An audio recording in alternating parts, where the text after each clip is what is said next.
دوران عدت زنا کرنے کے بعد مزنیہ سے نکاح کرنا، اس کا کیا حکم ہے؟ چنانچہ اگر کوئی عورت طلاق یا وفات کی عدت گزار رہی تھی، اس دوران اس سے کوئی شخص زنا کر لے، بدکاری کر لے، مکالہ کر لے، تو اس پر اثر نو عدت گزارنا لازم اور ضروری نہیں ہے، اور نہ ہی عدت کے بعد زانی سے نکاح کرنے کے لیے دوسری عدت کی ضرورت ہے، بلکہ پہلی عدت گزارنے کے بعد بلا شبہ اس سے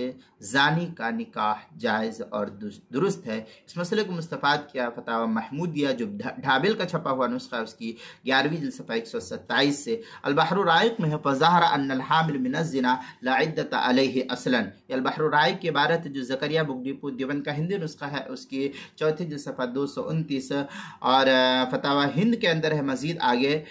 لا تجب العدہ علی الزانیہ وہذا قول ابی حنیفہ و محمد رحمہ اللہ، فتاوی ہندیہ کی عبارت ہے پہلی جلد صفحہ 526 جو زکریا بک ڈپو دیوبند کا ہندی نسخہ ہے۔ فتاوی شامی جو زکریا بک ڈپو دیوبند کا ہندی نسخہ ہے اس کی کیا نام ہے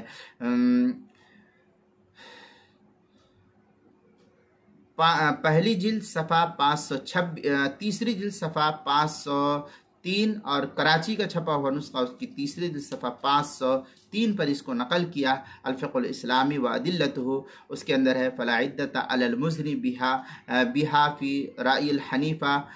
والشافعی خلافا لمالک والحنابلہ، یہ الفقہ الاسلامی و ادلتہ الفصل الرابع العدہ والاستبراء جلد نمبر 7 صفحہ نمبر 591، کتاب المسائل 5ویں جلد صفحہ 386 پر بھی اس کو نقل کیا گیا ہے۔